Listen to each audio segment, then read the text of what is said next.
Hopefully it won't. I'll call the Committee on Transportation Infrastructure to order pursuant to Committee Rule 6F and House Rule 11, Clause 2HF. The chairman may postpone further proceedings today on any question of approving any measure or matter or adopting an amendment on which a recorded vote of the yeas and nays are ordered. I'd ask unanimous consent that the chairman be authorized to declare recess at any time during today's meeting. Without objection, that is so ordered. All bill and amendment texts have been distributed electronically, and paper copies are also available here in the hearing room. As a reminder, the committee may use an electronic system for any requested recorded votes. Today, the committee has considered an amendment in the nature of a substitute to H.R. 4275, the Coast Guard Authorization Act of 2025, and General Services Administration Capital Investment and Leasing Program resolutions. Finally, I'd ask unanimous consent for the committee to use an amendments roster for any items under consideration by the committee. Without objection, that is so ordered. First item for consideration is H.R. 4275, the Coast Guard Authorization Act of 2025. I'd ask unanimous consent to discharge a subcommittee on Coast Guard and Maritime Transportation from further consideration of H.R. 4275. Without objection, that is so ordered.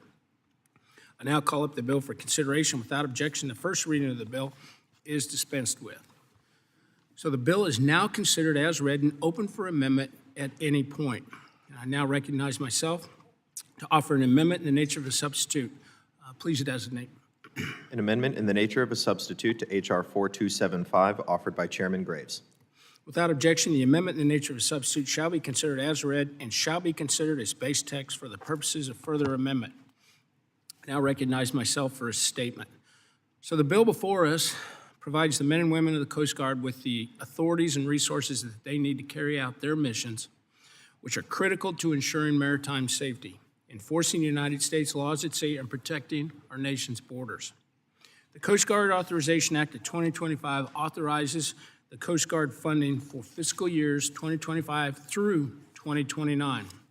The bill will support Coast Guard operations and enable the service to continue its efforts to recapitalize its cutter fleet, its shoreline facilities, and IT capabilities. The legislation builds upon the Reconciliation Act that was signed into law by President Trump 2 weeks ago, which provided historic investments for new air and sea assets and upgraded seashore or shoreside infrastructure. The legislation establishes a Coast Guard Service Secretary, providing the Coast Guard parity with other military services and ensuring that the service has a voice to advocate for its needs. The bill also advocates the administration's vision to strengthen our domestic maritime sector by facilitating an increase in the pool of qualified United States merchant mariners. Furthermore, the legislation holds the Coast Guard accountable for its past failures to protect the members of the service from sexual assault and sexual harassment by promoting greater transparency and strengthening the protections for service members. As we all know, the men and women of the Coast Guard often go above and beyond the call of duty, including when responding to emergencies and disasters. This fact was clearly demonstrated during the response to the tragic flooding in Texas over the 4th of July holiday weekend. Petty Officer Scott Ruskin and the Rescue 6553 air crew were first on the scene at Camp Mystic, a girls' camp that was caught in the catastrophic flooding, and they helped save over 165 lives.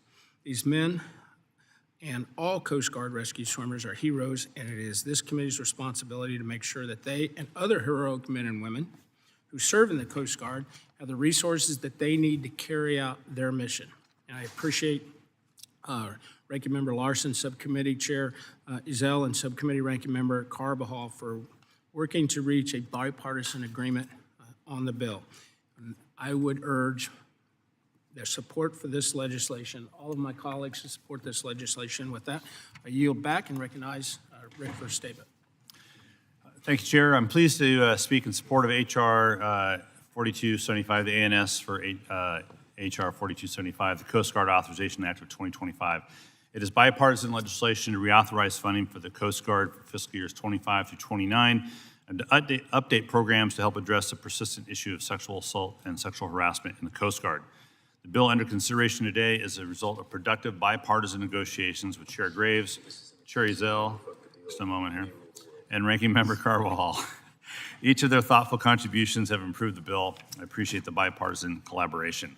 This bill also incorporates priorities from Democratic and Republican members both on the committee and off the committee.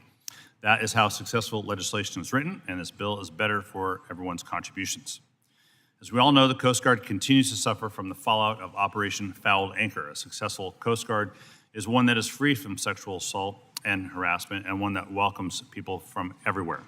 The Coast Guard, under the leadership of former Commandant Admiral Fagan, started the service down a transformational path through the Accountability and Transparency Review and its 33 directed actions. This bill provides oversight to ensure that those actions are implemented, and more importantly, the Coast Guard continues to seek meaningful culture change. H.R. 4275 goes further to help Coasties by addressing longstanding issues of quality of life, like family leave policies, the career flexibility program, maternity uniform allowances, housing, and behavioral health services. The Coast Guard relies on its service members. Service members should be the Coast Guard's top priority. This bill makes protecting the environment a priority by strengthening response capacity in the event of vessel casualty or oil spill. In the Puget Sound, where I live, cross-border collaboration is integral because oil spills know no borders. That's why this bill ensures robust marine firefighting and salvage capacity and directs the Coast Guard to strengthen their emergency response plans with their Canadian counterparts. This bill establishes for the first time a service secretary in the Coast Guard. For too long, the Coast Guard's been neglected in the federal budgeting process. And 2 years ago, former Commandant Admiral Fagan boldly came to Congress and advocated for a $20 billion a year budget. My hope is that the Service Secretary will freely advocate for a robust, well-funded Coast Guard that preserves and strengthens all 11 statutory missions and ensures a robust standard of life for Coasties. Finally, the bill includes vital provisions to begin to address the merchant mariner shortage. Current mariner credentialing program, which the Coast Guard oversees, is an outdated system that still depends on paper applications. Processes and delays impact both existing and new mariners looking to enter the industry, and I appreciate Chair Graves working with me to update the system and modernize the testing and licensing process. These, coupled with other provisions, will begin to address the shortage and bolster national security. In closing, again, I want to thank Chair Graves, the Coast Guard Subcommittee Chair Zell, and Ranking Member Carbajal for the cooperation in drafting this legislation. I look forward to continued collaboration as well as this legislation moves forward. And with that, I yield back. Mr. Zell. Thank you, Mr. Chairman. I'm proud to support the amendment in the nature of a substitute, ANS, to H.R. 4275 and the underlying bill, which you introduced along with myself and Ranking Members Larson and Carbajal. The bill supports the efforts of the Coast Guard to protect the United States water, interdict drugs, stop human trafficking, and promote maritime safety. The Coast Guard Authorization Act of 2025 authorizes funding for the Coast Guard through fiscal year 2029 and makes critical investments enabling the service to meet its growing mission demands. As the Coast Guard works to procure new vessels, aircraft, and shoreside infrastructure with the historic investments made in the One Big Beautiful Bill Act, this legislation includes accountability for those investments and modernizes the contracting process within the service. As the Coast Guard looks to grow its forces, this legislation will support the Coast Guard's efforts to boost recruiting and retention while supporting President Trump's vision to strengthen the domestic maritime base and boost the pool of qualified United States merchant mariners that can mobilize during crisis to operate sea lift assets. The legislation also gives the service an important voice, establishing a Coast Guard Service Secretary as envisioned by my legislation, H.R. 2546, the Secretary of the Coast Guard Act of 2025. This measure also makes important reforms following the revelations of Operation Fouled Anchor, a report detailing improper handling of sexual assaults within the service. As a sheriff, I saw firsthand the harm that these cases impose on victims. I'm pleased that the bill before us strengthens protections for members of the Coast Guard from sexual assault, provides support to victims, and increases transparency within the service and the manner in which such cases are handled. Mr. Chairman, I appreciate your work on this legislation along with Ranking Member Larson and Subcommittee Ranking Member Carbajal. I urge my colleagues to support this bill, and I yield back my time. Salute. You're recognized. Thank you, Mr. Chairman. I, too, would like to express my support for H.R. 4275, the Coast Guard's Authorization Act of 2025. and make special note of the inclusive and bipartisan process we went through to get here. Thanks to this committee's leadership under Chairman Graves, Ranking Member Larson, and Chairman Ezell, this bill will reauthorize, enhance, and support the critical missions of the U.S. Coast Guard to save lives, protect our marine environment, and prioritize our coasties' well-being. The increased authorizations in today's bill signal our confidence in the capability of the Coast Guard to conduct each of its diverse missions. I am proud to speak in support of this bill as it makes significant improvements to the lives of our service members. The bill addresses many issues that I have often spoken about, such as addressing the need for more affordable housing, affordable and better housing. This bill also provides enhancements for our coasties' quality of life, such as family leave policies, career flexibility, tuition assistance incentives, and behavioral health care. Equally important, this bill capitalizes on the extensive work that former Commandant Admiral Fagan did to make institutional changes with the Accountability and Transparency Review in response to Operation Fall Anchor. Our coasties deserve a work environment free of sexual assault and sexual harassment, and this legislation provides oversight and the tools needed for the Coast Guard to prevent these crimes, protect victims, and hold perpetrators accountable. Moreover, I am proud that this bill includes several provisions I sponsored regarding U.S. merchant mariners.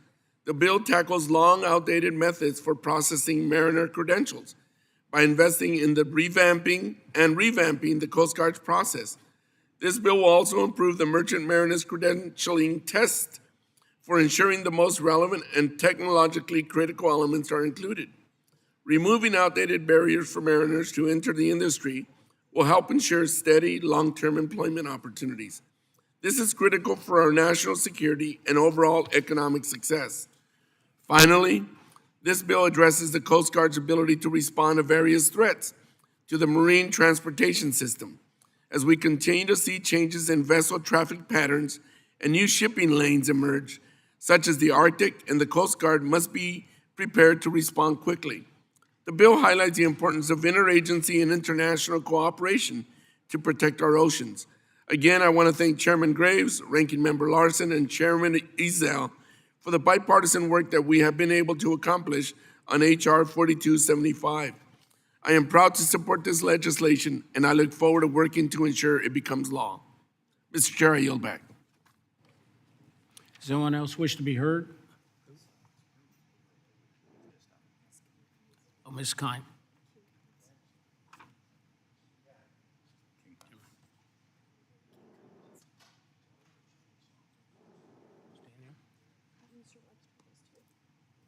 Mr. Staubert. Thank you, Mr. Chairman, and thank you to my colleagues for their hard work on this bill. The Coast Guard Authorization Act of 2025 will provide critical support to the missions of the United States Coast Guard.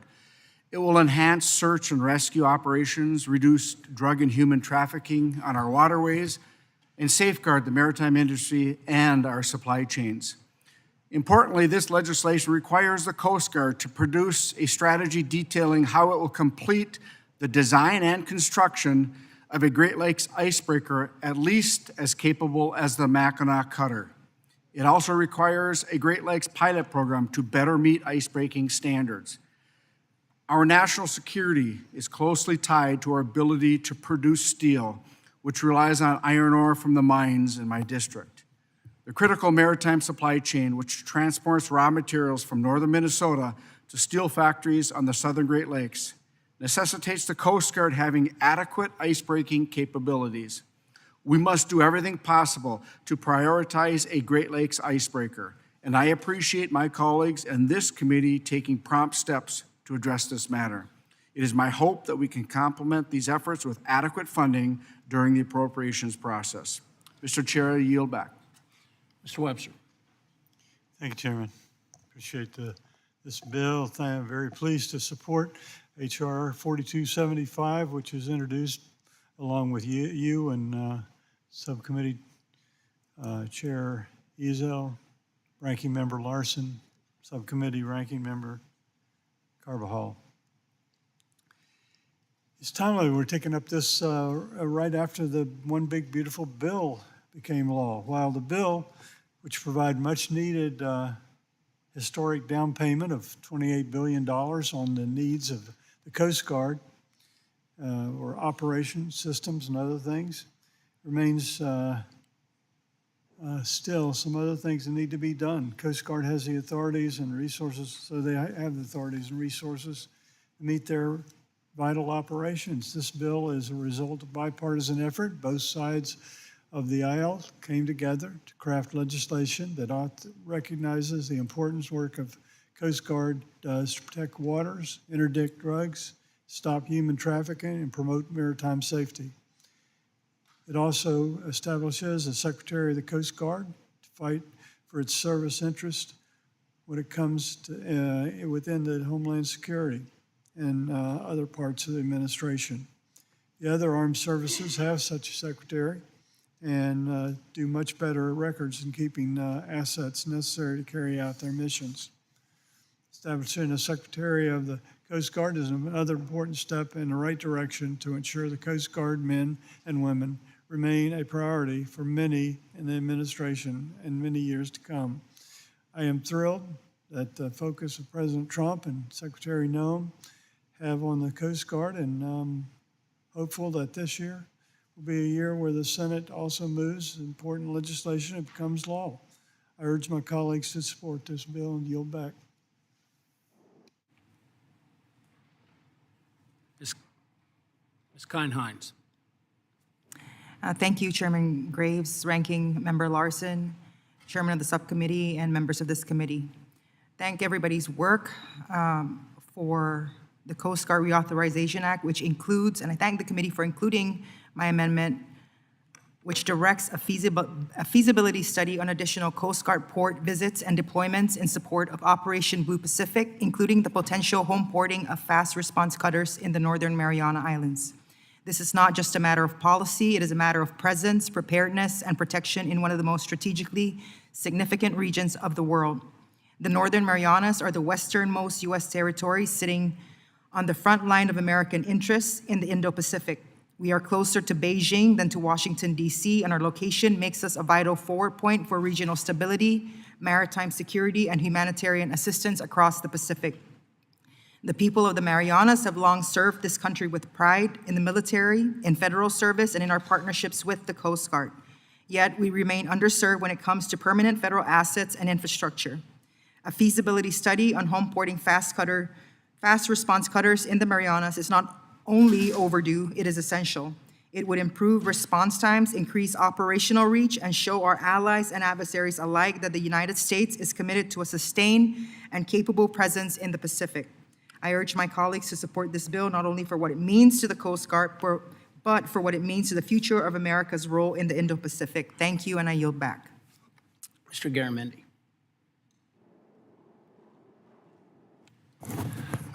Thank you, Mr. Chairman, and thank you for your previous years of help on the crewing of offshore activities, both oil and gas as well as wind, and Mr. Larson the same.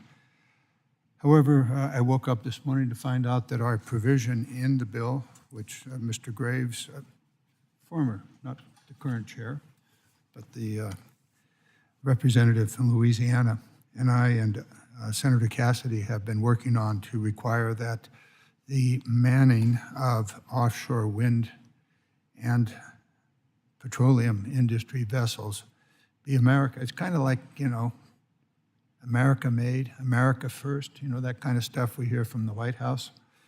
So I woke up this morning to find that our provision that we've been working with and had broad support in this committee suddenly disappeared. And so here we are with a bill that is going the opposite direction of what this committee has been traveling, that is to provide American jobs and American vessels for the offshore wind and the petroleum industry. So it's a big step backwards. It's a bit of a disappointment to find out that that provision has been stripped out of the bill. I would have liked to have been involved in the negotiations. That didn't happen. The negotiations apparently were with the oil industry and didn't involve any other organizations. It's the America Offshore Workers Fairness Act. Garrett Graves, Cassidy, myself, and others have been, and the committee has longly, as for years, supported the notion that America first. But it's a new day, and apparently that provision has been stripped out. I know that if I were to put together an amendment to put it back in, it would fail and consume the time of the committee. And I suppose that would be, well, maybe I should do that anyway. I know this committee cares a great deal about American workers and the American maritime industry, and taking every opportunity to enhance and to provide the jobs for American mariners and construction workers. I know this committee cares a great deal about building ships in America, and including the vessels that provide the heavy lift and other support for these two industries. That has been documented. I'll have a conversation with Mr. Perry, who I understand is the advocate for anything but America first. Well, where do we go from here? Well, I never give up, and I'm never going to give up for the American maritime industry, building it in America, or for American workers and mariners on those vessels. So it's a bit of a disappointment to find out where we are this morning. I have a wonderful, positive statement that turned out to be useless, given what actually happened sometime in the dark of the night. I would ask Mr. Chairman and Mr. Ranking Member that you not forget your previous positions, and that you work with me and others in this industry to provide every opportunity for American vessels, support vessels in these two offshore industries to be made in America and to be accrued by Americans.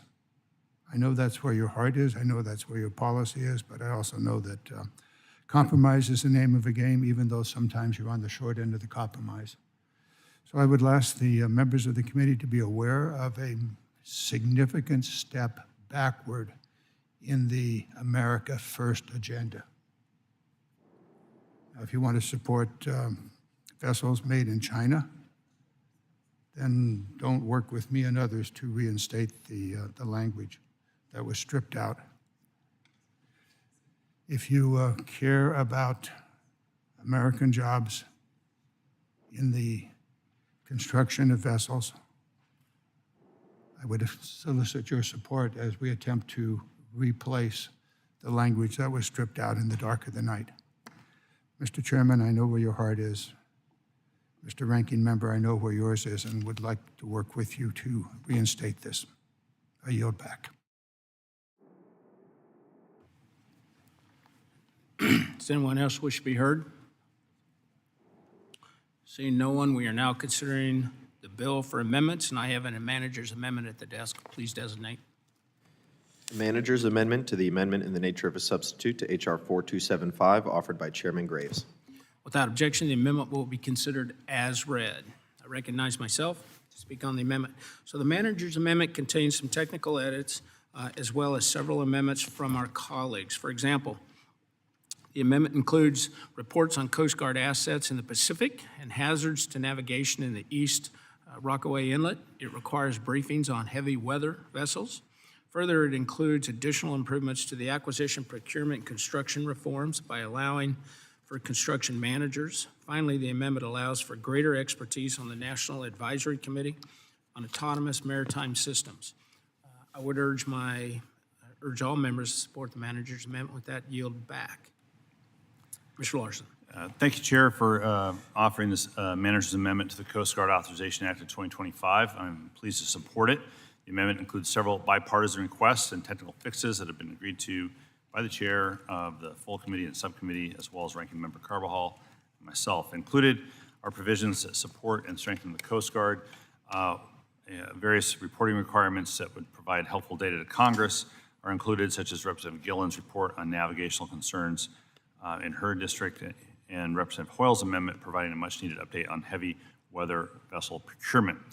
The Maritime Administration's procurement of the National Security Multi-Mission Vessel for the State Maritime Academies was one of the most successful vessel procurements in recent history due to their use of a vessel construction manager. As a result, the manager's amendment includes the authorization for the Coast Guard to use a vessel construction manager in future procurements. In closing, again, Mr. Chair, I want to thank you, thank Chair Ezell and Ranking Member for their work to include member priorities and reiterate my support for the manager's amendment. With that, I yield back.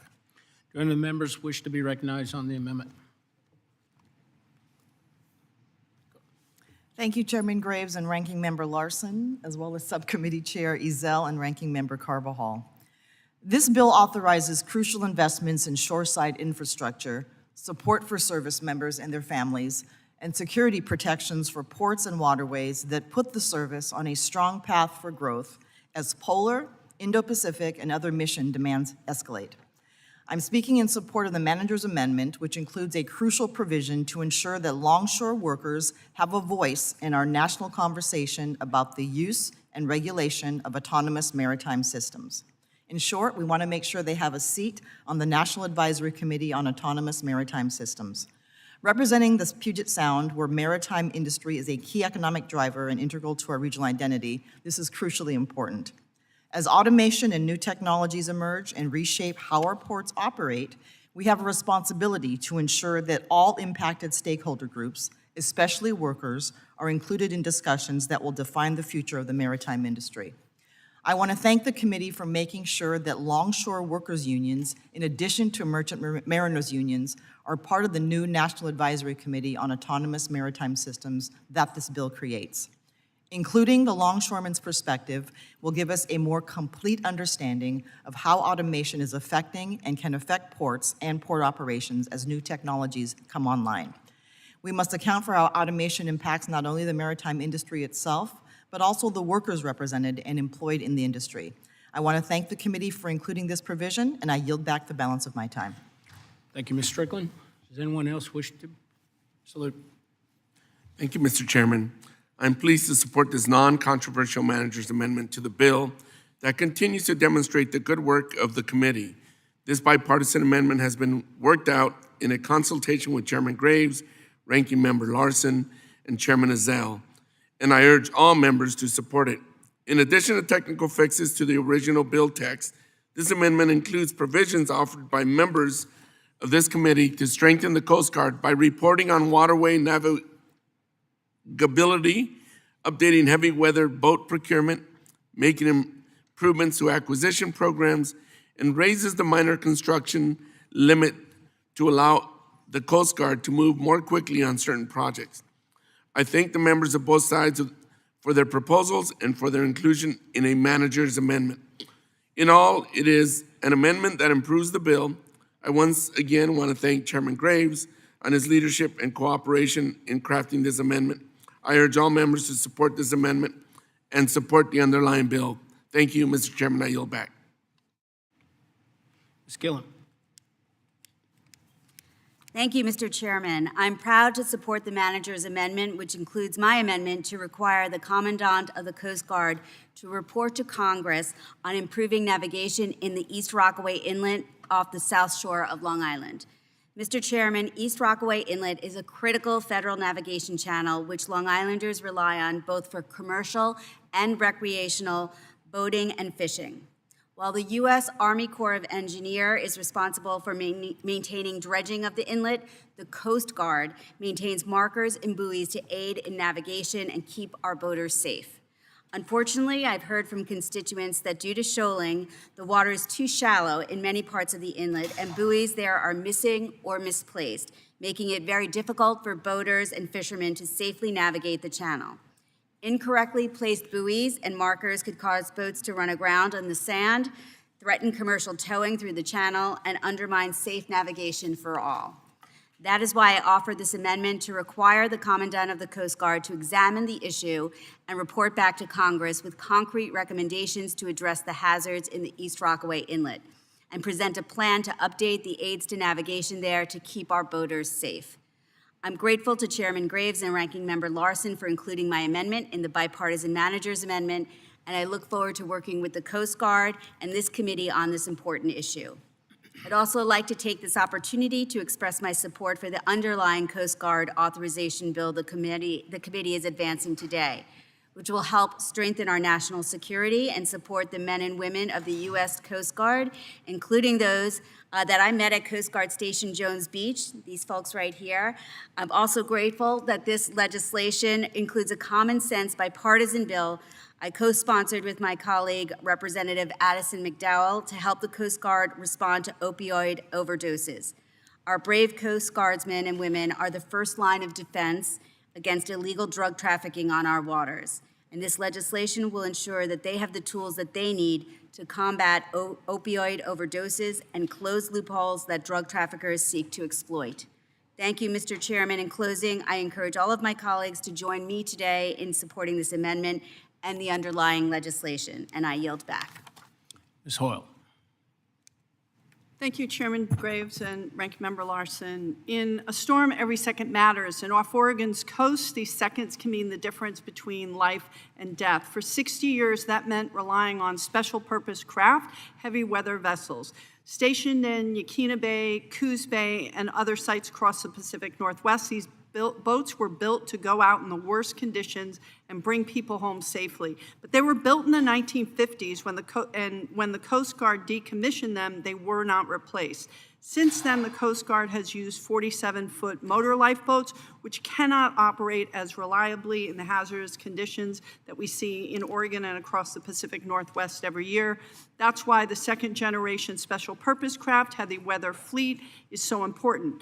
These new 64-foot vessels will be stationed at the same Pacific Northwest ports as their predecessors and will support deep water research, search and rescue, towing large boats in distress, and environmental and law enforcement response. We need to get these boats in the water now, but we still don't have a clear deployment timeline, and lives are at stake. My amendment ensures the Coast Guard updates the Yaquina Bay and Coos Bay Coast Guard about when we can expect these new vessels and better understand any challenges in getting them deployed so we can move those aside and get these boats built.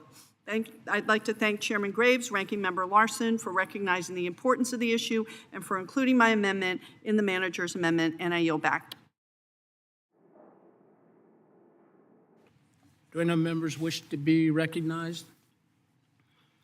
Seeing no one, are there any further amendments to the amendment, or any more amendments to the amendment? Seeing none, the question is on the amendment. All those in favor signify by saying aye. All opposed signify by saying nay. The ayes have it. The amendment is agreed to.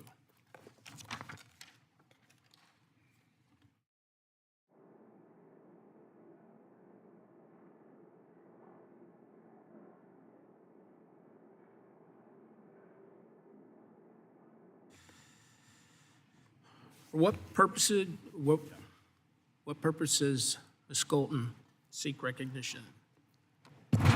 I have an amendment at the desk, sir. Please designate.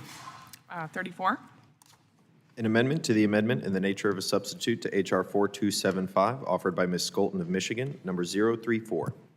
Without objection, the amendment would be considered as read. Hillary, you're recognized. Thank you so much, Mr. Chair, Mr. Ranking Member. I am grateful to the committee and the subcommittee for their leadership and hard work on this incredible bill, which is going to bolster support for our United States Coast Guard, invest in shoreside infrastructure, root out and end instances of sexual assault and harassment, and improve acquisitions, including a new strategy to design and construct another Great Lakes icebreaker. This bill does so much for our coasties. But it doesn't do enough, sir. On July 4, 2025, as waters rose to deadly levels on the Guadalupe River in Texas Hill Country, Coast Guard Petty Officer Scott Ruskin rushed to danger, saving 165 people, mostly children, during the Independence Day flood. He's an American hero. Coasties like Officer Ruskin should not have to worry when they are putting themselves in harm's way whether or not they will get paid for doing the job that they signed up to do. If Congress can't do its job and fund our government. So to further support our Coast Guard, I am proud to introduce my bipartisan bill, the Pay Our Coast Guard Parity Act, as an amendment to this reauthorization. This amendment is simple, but it is absolutely critical. We have to pay our coasties on time for their service during federal shutdowns. In 2019, coasties went 35 days without a paycheck, without childcare support, without survivor benefits. We cannot make our heroes wait and wonder when or even if they'll get paid because we as members of Congress can't do our jobs. I wish that we lived in a world where we could guarantee no lapses in appropriations, but sadly, it's not only the case, but it is becoming more common on both sides of the aisle. As we face another potential lapse in federal dollars this September, our committee cannot forget. We cannot forget our Coast Guards. During the president's previous term, we saw the longest shutdown in U.S. history. When coasties have to go without pay, they get distracted, worried about their families. We need them focused on their jobs. We get paid during a shutdown, and coasties certainly deserve the same. Not paying them is morally wrong, and it's catastrophic for retention and recruitment. Sir, I know that you are supportive of paying our service members across the board, and regardless of the branch that they serve in. I do too, but this committee has a unique responsibility for oversight and protection of our coasties in particular. Therefore, it's up to us to pass this bill. Now, we know that this was not included originally because of the cost that CBO put on this, but I would like to take this opportunity to emphasize that this bill would effectively cost $0. We are not asking for new money or more money for the Coast Guard. We are simply asking to pay our service members what they have earned and on time. Out of respect to you, sir, and our ranking member in the four corners of this agreement, I'm going to be withdrawing this amendment, Mr. Chair. But I would like to take this opportunity to ask for your support and the full committee's support to make sure that we can get this done for our Coast Guard men and women. I urge my colleagues to support this bill to ensure that Coast Guard families are not left behind. I will continue to work with you and the ranking member to get H.R. 1542 across the finish line. With that, I will withdraw my amendment, and I yield back. Thank you, and Hillary, I will continue to work with you on this to make sure members are taken, Coast Guard members are taken care of. Mr. Begich. Mr. Chairman, I have an amendment at the desk. Please designate. An amendment to the amendment in the nature of a substitute to H.R. 4275, offered by Mr. Begich of Alaska, number 038. The amendment will be considered as read without objection. And with that, Mr. Begich, you're recognized. Today, I offer, but respectfully intend to withdraw, an amendment that would expand the Vessels of Opportunity, or VOO, exemption in Section 406 of the underlying bill to cover all waters in and around Alaska, not just Western Alaska and Prince William Sound. Let me be clear about what this amendment does. It recognizes and preserves a decades-old proven strategy in oil spill response, one that has been especially effective in Alaska. It would ensure that the same pragmatic tools available in the western and central parts of the state are also available in the southeast, where geography and community structure make spill response uniquely challenging. As many of you know, Alaska's 6,640 miles of coastline, more than the rest of the United States combined, are home to isolated communities, many of which can only be reached by boat or plane. This is not just a Western Alaska issue. Southeast Alaska, stretching from Dixon Entrance to Yakutat, faces the same risks. Oil tankers, cruise ships, and commercial vessels regularly traverse these waters, passing by communities that rely on small, uninspected fishing vessels, many of which could provide vital emergency response capabilities during a spill event. Yet under Section 406, as currently written, those vessels would be excluded from the exemption that allows their use in oil spill response operations without having to meet the stringent Subchapter M towing vessel inspection requirements. That omission appears to be somewhat arbitrary and certainly risky. These fishing boats, tenders, and tugs are not built for oil response, but they are locally operated, quickly deployable, and indispensable in an emergency. The Southeast Alaska Petroleum Response Organization, or CPRO, the The region's primary oil spill response organization depends on these vessels. Without this exemption, many of those vessels may be forced out of response planning altogether, jeopardizing Alaska's ability to respond swiftly and effectively to a spill in the region. This amendment doesn't ask for anything new or untested. It would simply ensure consistency across all of Alaska waters and preserve access to a tool that has saved lives, livelihoods, and ecosystems since Exxon Valdez. Mr. Chairman, I understand there are broader concerns at play. I offer this amendment today to begin an important dialogue, and I respectfully request the opportunity to work with you and Ranking Member Larson to resolve any concerns and perfect amendment language prior to the bill going to the House floor. I appreciate every opportunity to make sure we get this right, not just for Western Alaska, not just for Prince William Sound, but for all of Alaska and the communities that rely on our waters, our fisheries, and a resilient oil spill response system. I respectfully withdraw my amendment. Thank you, and I look forward to working with your teams on perfecting these provisions. And I yield back. I appreciate the intent behind your amendment, and I do look forward to working with you on this. Thank you.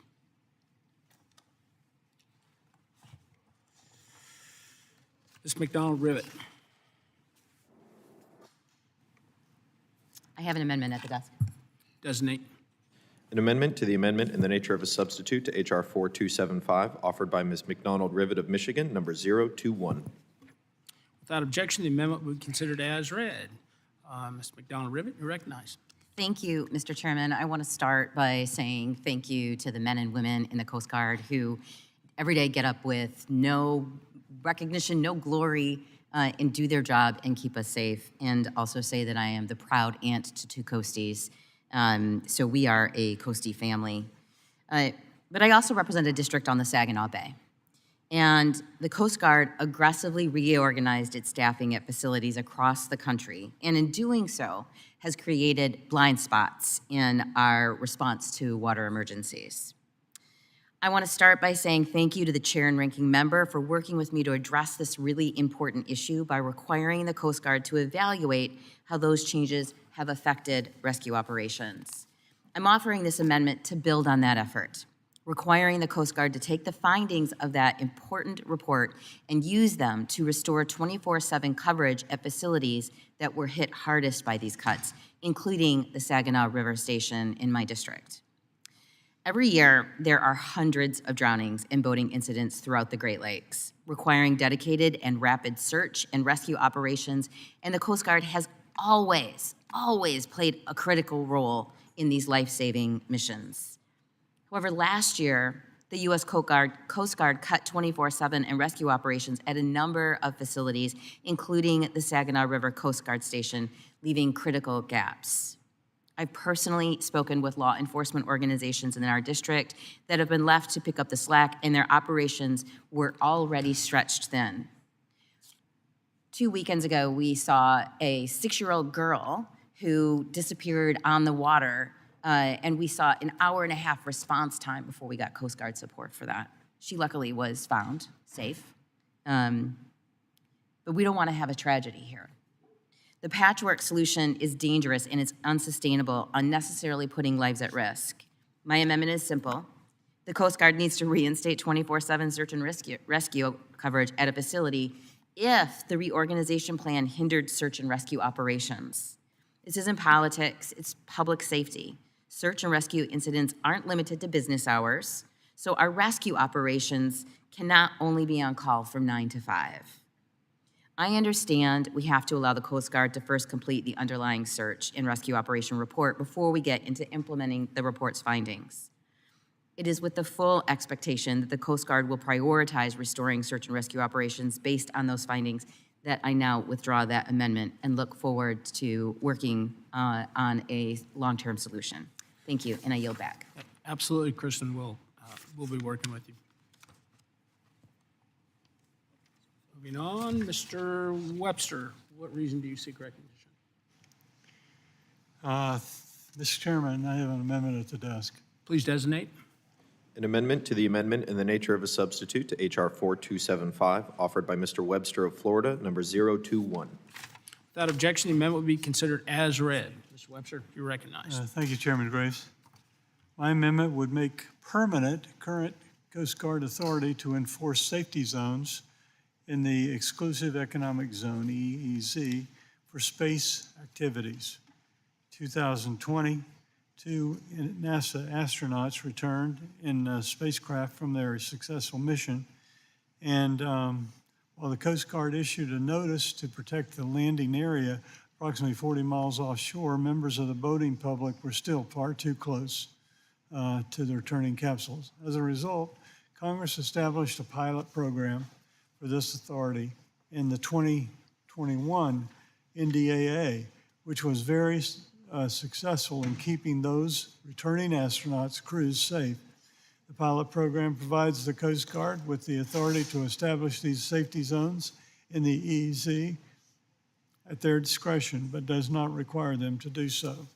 I greatly appreciate the work of the chairman and ranking member to include an extension of the current pilot program through 2029 in the ANS before us today. My amendment would make this authority permanent, consistent with what this committee offered in fiscal year 2027 Coast Guard reauthorization. I will withdraw the amendment, but I look forward to working with the chairman and ranking member as this bill moves forward to the floor to support Coast Guard and their space program in this effort. Yield back. Absolutely. Mr. Webster, I understand the intent and look forward to working with you on this moving forward.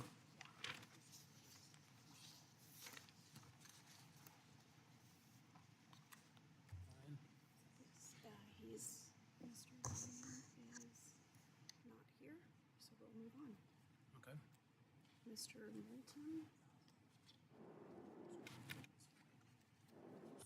He's not here. Okay. Is Mr. Moulton here? No, we don't expect. Okay, then we're on to Mr. Begich. Mr. Begich.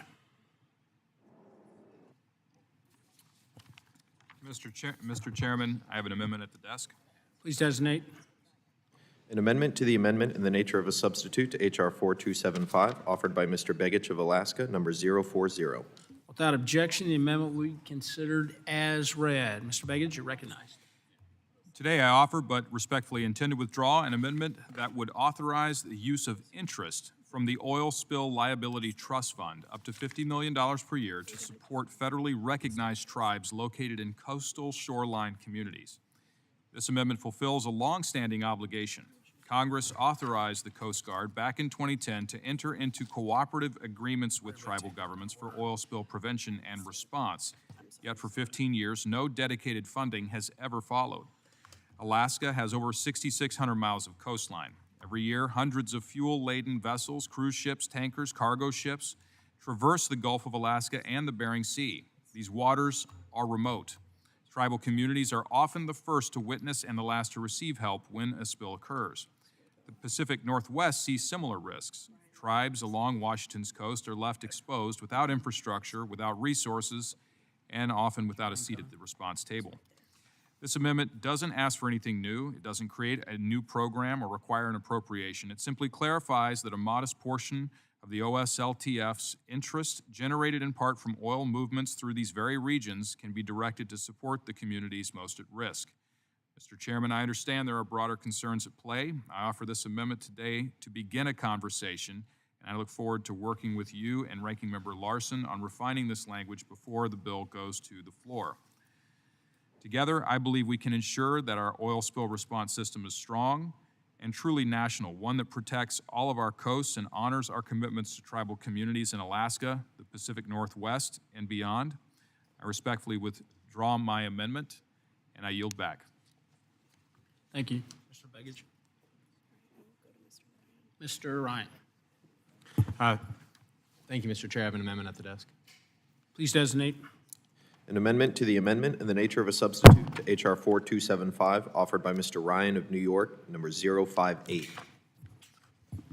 Without objection, the amendment will be considered as read. Mr. Ryan, you're recognized. Thank you, Mr. Chair. My amendment is straightforward and builds on work that we've done in a bipartisan manner through this committee with your and the ranking member support over the last, going back to the last Congress. It would insert the text of my bipartisan legislation co-sponsored by my colleague Congressman Mike Lawler from the Hudson Valley, called the Hudson River Protection Act into this year's Coast Guard Authorization Act. With your leadership and support and the ranking member, we did that in the last iteration of the Coast Guard reauth, and my amendment would do the same in this version. The Hudson River runs right through the middle of my district in New York, and barges often carrying crude oil, asphalt, and other toxic substances anchor on the banks of the river in what are currently established anchorages, which gets the right balance between ensuring there's smooth and effective commerce, as well as protecting safety of the river. Unfortunately, in the last few years, the Coast Guard has frankly ignored the sense of the Congress and tried to push through regulations that would allow anchorages anywhere on the Hudson River, essentially creating a situation where you have a parking lot with no designated parking spots, you have chaos and confusion, dramatically upping risk, and in particular, there are 7 towns and cities in my district along the Hudson River called the Hudson 7 communities, which literally get their drinking water from the Hudson River. That also happens to be the spot where many of these barges would choose to anchor, putting them at the most dangerous point, putting at risk the drinking water of over 200,000 of my constituents. So what this legislation does, again, Mr. Chair, in a bipartisan manner, the Hudson River Protection Act, with my colleague, Congressman Lawler, just clarifies the law that has already been put in place, making sure that only pre-approved anchorage sites on the river are allowed for anchoring, getting that balance right between commerce and safety of the public. And to be very clear, as this issue is played out in my district and the region, we have literally had at the local, state, and federal level tens of thousands of comments, public comments from members across the board of every geographic and generational and everything in between divide. This is an issue that the people of the Hudson Valley are united on, that our river should not turn into a parking lot, and that there should be an orderly, safe flow to protect the river and to protect our drinking water. So again, my legislation was included last year, and again, when the House passed that bill in May of 2024. So I ask your support and thank the Mr. Chairman. I know working with you and your staff, we might not be able to get it in this year, but with your support, I'd like to work with you and ask unanimous consent to withdraw this amendment in hopes that we can continue to move this forward in a bipartisan manner. Absolutely, Pat. Absolutely. And with that, I yield back, Mr. Chair. Thank you. Mr. Burleson. Thank you, Mr. Chairman. I have an amendment at the desk. Designate. An amendment to the amendment in the nature of a substitute to H.R. 4275, offered by Mr. Burleson of Missouri, number 049. Without objection, the amendment will be considered as read. Mr. Burleson, you're recognized. Thank you, Mr. Chairman. My amendment strikes the divisive DEI reporting requirements from the bill. For too long, the left has used diversity, equity, and inclusion initiative to sow division, pitting Americans against one another based on race, gender, and identity, all under the pretense of equality. The truth is, it was never about equality, but control, picking winners and losers based on one's identity and not their ability. The American people said enough is enough, and on November 5th, they delivered the House, the Senate, and the White House a mandate to restore a society where hard work and skill triumph over identity politics. Since President Trump's first day in office, he has made it clear that the United States will return to a merit-based society. Unfortunately, this legislation falls short of that mandate by clinging to outdated DEI requirements. Just last week, during the catastrophic floods in Texas, the U.S. Coast Guard third-class petty officer Scott Ruskin, a rescue swimmer, saved hundreds of lives, primarily children, from the chaos that unfolded along the Guadalupe River. Did his race play any role in his courage? Absolutely not. Did the terrified children clinging to life care about the gender of their rescuer? Of course not. Does heroism require a specific racial identity, or is it defined by the courage to act in the face of danger? The answer is obvious. And when asked how he accomplished his extraordinary task, Petty Officer Ruskin pointed to one thing, and I quote, "I really just relied on the training that we get." Not his identity, not a DEI checklist, but the training and discipline of the U.S. Coast Guard. I can't speak for everyone, but I personally want to thank people like Petty Officer Ruskin for being a part of the United States Coast Guard. Individuals who are qualified, competent, and ready to answer the call at a moment's notice is what we need. My amendment ensures this bill is aligned to President Trump's agenda and the American people mandate for restoring meritocracy. Mr. Chairman, out of respect for you and seeing the writing on the wall, this probably won't be able to make it into the bill at this time. I will withdraw this and humbly request that you work with me to address my concerns. Yep, absolutely. With that, I withdraw my amendment. Thank you. Mr. Moulton, Thank you, Mr. Chairman. I have an amendment at the desk. please designate. An amendment to the amendment in the nature of a substitute to H.R. 4275, offered by Mr. Moulton of Massachusetts, number 031. Without objection, the amendment will be considered as read. This amendment would have been put in the manager's amendment, but it came in late, so we're going to deal with it here. So, Mr. Moulton, you're recognized. Well, I apologize and appreciate your admonition, Mr. Chairman. In April, the Coast Guard issued a proposal to remove 350 buoys in the Northeast, thousands across the country. The plan was touted as a modernization tactic, but behind the scenes, harbor masters are hearing that this is purely a DOGE-motivated cost-cutting measure that will put boaters at risk. I support modernizing our maritime infrastructure and embracing innovative navigation technologies, but innovation should complement, not replace, safety infrastructure. Modernizing our navigation system is the right goal as long as we do it responsibly and without compromising safety. So let's be clear, as technology has evolved, so has navigation, but not for everyone. There are thousands of vessels out there without GPS, and buoys are often the first and last line of defense for safety. Buoys also stand as the last line of safety when GPS fails or digital screens become too difficult to read during adverse conditions on the water, even if you have some of the most advanced technology. Modernizing our navigation system is the right goal, I hasten to emphasize, as long as we do it responsibly and without compromising safety. Unfortunately, this current proposal, which will remove 24 buoys in my district alone, needs further review. Here's one example. The Coast Guard has proposed removing navigational buoys at the mouth of the Merrimack River and around Plum Island and Newburyport. This area has seen its share of boating accidents as the coastline is rocky and conditions can change quickly.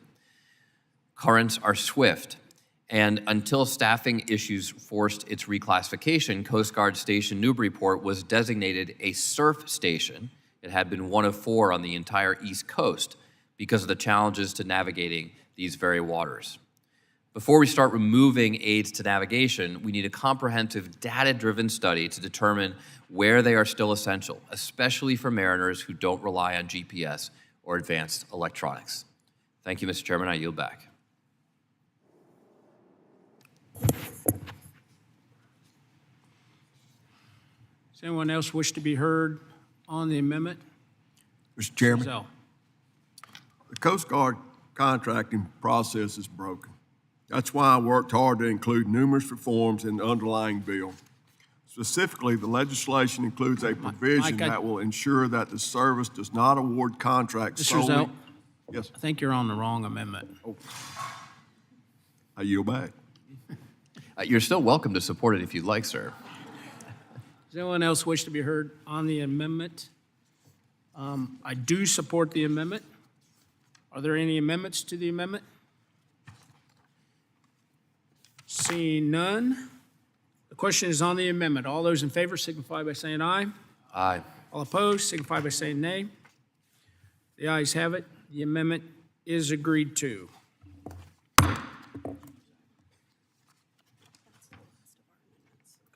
The question is now on the amendment in the nature of a substitute to H.R. 4275 as amended. All those in favor signify by saying aye. All opposed signify by saying nay. The ayes appear to have it. The amendment in the nature of a substitute as amended is agreed to. So now the question is on the adoption of and favorably reporting of H.R. 4275 as amended to the House of Representatives. All those in favor signify by saying aye. Aye. All opposed signify by saying nay. The ayes appear to have it. A recorded vote has been requested, and we will postpone pursuant to the committee rules. Moving on.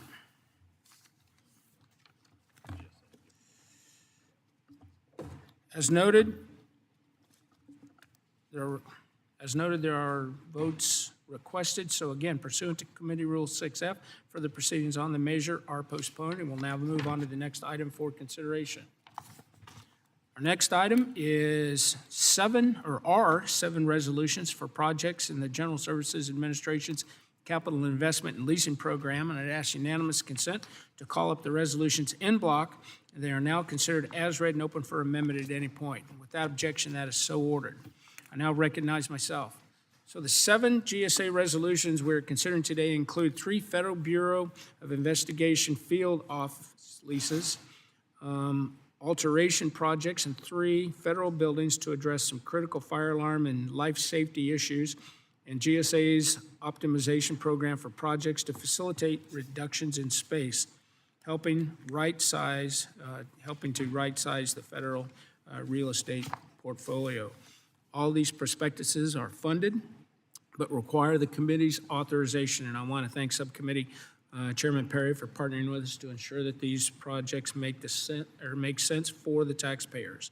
And with that, I'd urge my colleagues to support these resolutions. Now I recognize Mr. Larson for his statement.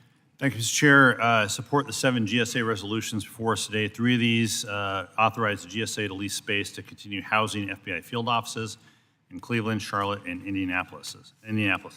These authorizations pending since FY 22, 23, and 24 reflect the work the FBI has undertaken to improve the utilization of its real estate portfolio.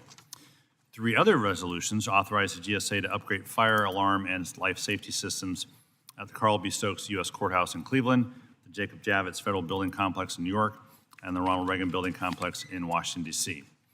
And 1 resolution authorizes $150 million for GSA's optimization program.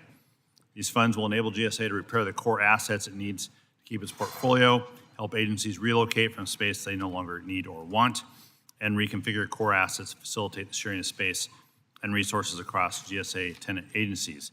The optimization fund will give GSA the flexibility it needs to maximize its real estate portfolio, but I want to remind GSA that these funds must be used to reduce agency footprints and expenditures. It is not a slush fund. This resolution requires the submission of a spend plan to this committee, which I look forward to reviewing. Each of these activities have been thoroughly vetted thoroughly by GSA, OMB, and the agencies themselves, and have passed Senate Committee on Environment and Public Works as well. I support these resolutions and urge my colleagues to do the same. I yield back. Does anyone else wish to be heard on the resolutions en bloc? Hearing none, the question is now on the adoption of GSA resolutions en bloc. All those in favor signify by saying aye. Aye. All opposed signify by saying nay. In the opinion of the chair, the ayes have it. The ayes do have it. The GSA resolutions en bloc are agreed to and approved. All right, we're briefly going to recess to allow members to return for the recorded vote that we have. So the LAs get your member here as quickly as possible. Committee stands in recess.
committee will come back to order.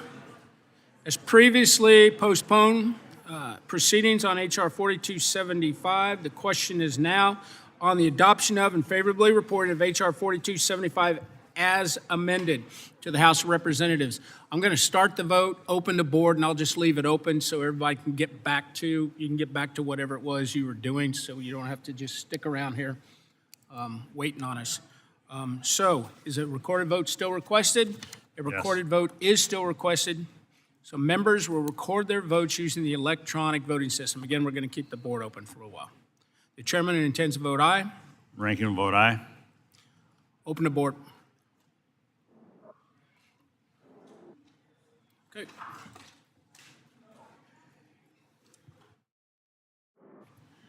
Thanks, everyone, for coming.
Like honoring the Army.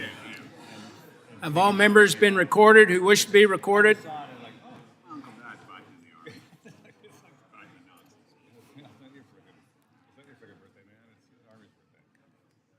Do any members wish to be or wish to change their vote?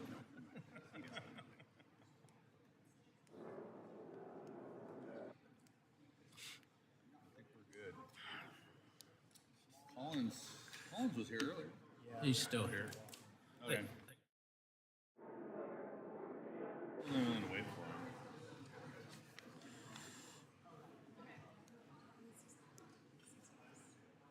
Right, hearing no one. Clerk, please close the vote.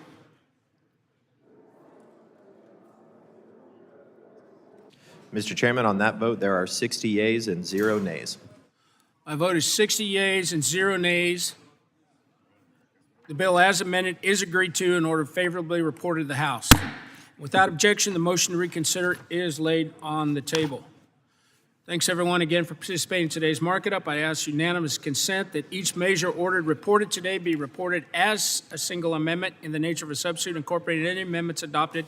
Without objection, that is so ordered. I'd ask unanimous consent that the staff be authorized to make all necessary technical, clarifying, and conforming changes to each of the measures ordered reported today to reflect the actions of the committee. Without objection, that is so ordered. Pursuant to House Rule 22, Clause 1, I'd ask unanimous consent that the chairman or his designee be authorized to offer such motions as may be necessary in the House to go to conference with the Senate on the legislation adopted today in any similar measure.